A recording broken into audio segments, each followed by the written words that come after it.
این جانب عبدالمجید زیتونلی ساکن روستای قورچای بخش مرکزی شهرستان آذرشهر استان گلستان. به به. فامیلی شریف زیتونلی. بله زیتونلی، روغن زیتون به اضافه لی، درخت زیتون به اضافه لیه. آقای زیتونلی چند روز پیش روز درختکاری بود. درختکاری بود. شما هم که اصلا ویژه تو این حوزه داری کار میکنی. بله. تا امروز چند درخت رو شما کاشتی؟ 80,000 تا. 80,000 اصل درخت. بله. اینجا هست دیگه. بله. همین درختایی که دارین میبینین دو طرف جاده هم روستای قورچای تا 7 کیلومتر، یعنی به طول 15 کیلومتر. همین درختایی که دورمان هست، بعد میره تا شمال غرب روستا، تا شمال روستا میره. خیلی 80,000. بله 80,000. این درخت‌ها گفتی تا چند کیلومتر های زیتونلی میره؟ 15 کیلومتر اینا. 15 کیلومتر. بله.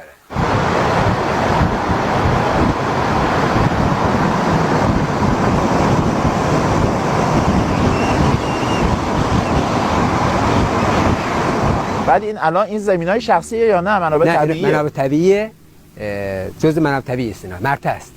همه میتونن استفاده کنن. همه میتونن عموما. یعنی تو ملک شخصی نیست. نه عامل منفعه است.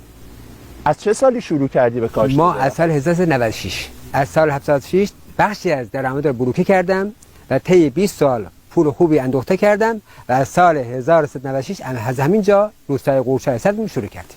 شما گفتی من پول ذخیره کردم با هزینه خودتون این 80,000 تا؟ هزینه شخصی خود ما.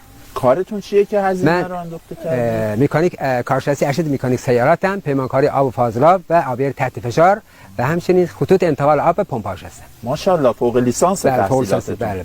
پس مهندسید، کار خودتون رو دارید و از درآمدتون دارید درخت. درآمدتون. بله. خیلی از درخت‌ها رو من می‌بینم که پلاک داره. بله. مثلا پلاک به نام مثلا حاج قاسم سلیمانی. بله. این همه درخت‌ها به اسم شهدا و مرحومان همین محله است. یا این درخت مثلا فرمانده ما بود منصور شهید سیمسار ستاری، در نیروی هوایی بودیم. شما سرباز ارتش بودی؟ بله. پایگاه یکم شکاری بودیم. بله. پدافند.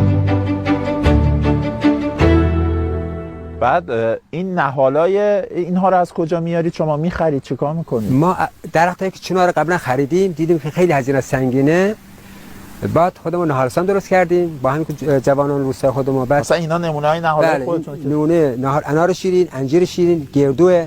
آقا این یکی از نهالستان است. یکی نهالستان است. بله. که اینجا داری نهالا رو پرورش میدی و این الان 1/20 نهالستان الان.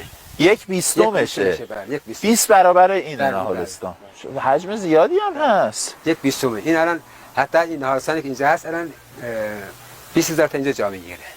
ما هرچه حیاتی که فضای خالی ما استفاده کردیم، خالی نمونه. بغلش که خونه تونه دیگه. الان اونجا رو آقای مسجدی نشون بدی، خونه آقای زیتونلی. بله خونه ماست. کلبه درویشی ماست این هر موقع. یه خونه کوچولو برداشتی زمینو کردی نهالستان. درستم. بله.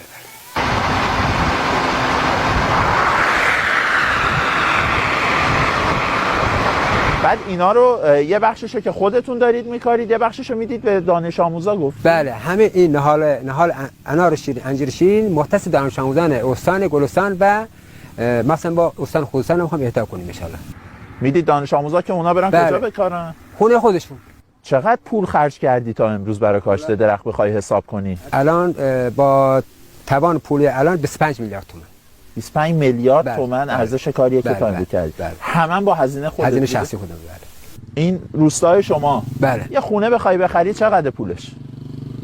الان خونه مخزن حداقل 100 میلیون باید پول بدید. 100 میلیون. بله. شما تا امروز میگی 25 میلیارد درخت کاشتی. بله.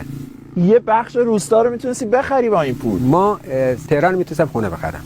تهران میتونست خونه بخری. بله 5 میلیون. خب پشیمون نیستی؟ نه. پول بردی درخت کاشتی؟ نه پشیمان نیستم، چون نکن ما میراثر وطن هستیم، چون ما مسافر زمانیم و مسافر قطار در حال حرکته که این میخواد قطار از ایستگاه ما را پرت کنه یا مثلا ما دست ما نیست، دست ایزد منانه. هر ایرانی به توان خودش، ما نباید دست دولت نگاه کنیم. درست دولت مثلا وظیفشه، خب ولی الان ما جنگل ها را حفظ کنیم، خب منابع طبیعی که نمیتونه همه جنگل ها رو حفظ کنه، ولی ما هم باید نکن شریکیم. ما داخل یک کشتی نشستیم، من نمیتونم جای کشتی که من نشستم سوراخ کنم. هرچی در میاری یا که خرج زندگی یا میای درخت میکاری. ما 3 بخش تقسیم کردیم. 1/3 مال خانواده گرامی منه، خب 1/3 مال دانشجویان و ایتامه، 1/3 مال فضای سبز، 1/3 مال فضای سبز. ما ان شاء الله که اینه درخت بیاد یادگار بدون تعارف. سلامت باشی. ان شاء الله خواهش می‌کنم. سال بعد بیاین ان شاء الله بیشتر سرسبز بشه ان شاء الله. درخت به نام بدون تعارف شد پس. پلاکش هم میزنی که بشه ارسال. دست شما در نکنه. خب یک با کمکم. بله بفرمایید.